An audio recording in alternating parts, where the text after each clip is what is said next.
Hey guys, so today's video I'm out shooting near a beach. It's New Brighton Beach in Christchurch and it's towards sunset time.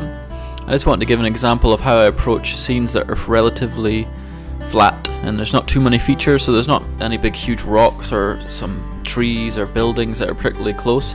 And with typical landscape, we do a wide angle, it's going to be quite flat. So I just want to show how I approach a relatively flat landscape and how I keep it interesting using a mixture of lenses and angles. So this first shot of the bridge here is just angling down with a wide angle, just making the boards here across it the interest of the frame.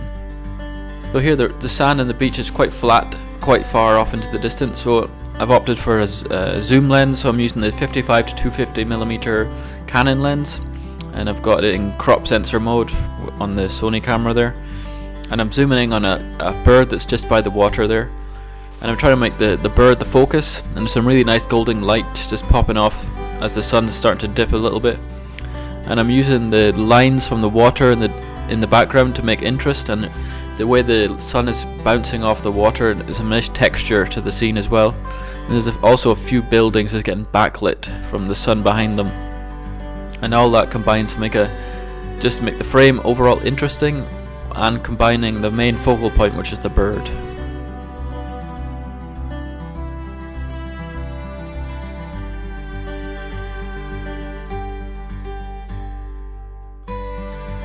This next shot here, I'm sort of experimenting with a long exposure but without using a filter. So I'm using a stacking method here, and I'm thinking of making a video dedicated to the method I go through for making these types of videos, but at the moment I'm still experimenting with it with different types of scenes, and I'll try and upload a video with my findings and what I like about it.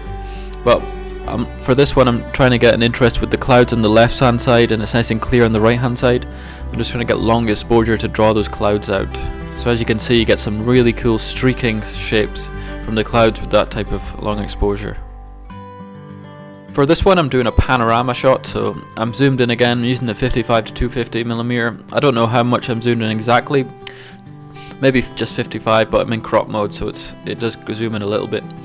But it's just quite a flat landscape here, but you got a bit of interest with the bridge and the tree and the bench. And when you're zooming in that close, all the features sort of become larger because you're compressing the scene.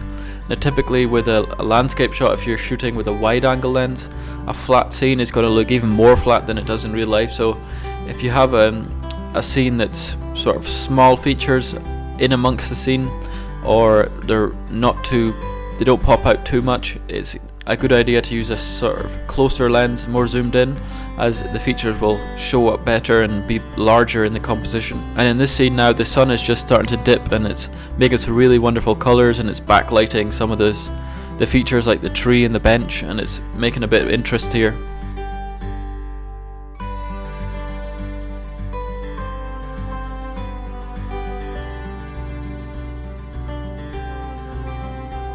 On this final shot here, I'm taking a nice zoomed in shot of the sun as it's just dipping below the houses and the trees on the horizon there. There's a slight slope, so I'm trying to get that nice slope in the composition. And I'm trying to get the sun sort of circle, so I'm underexposing quite a lot, and keeping the ISO low, and using exposure compensation to bring it down so I can actually see the circle of the sun.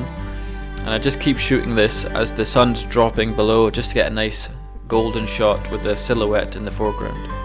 So hope you liked today's video, guys, and I appreciate it if you like the video, and subscribe if you like the content on the channel. Thanks.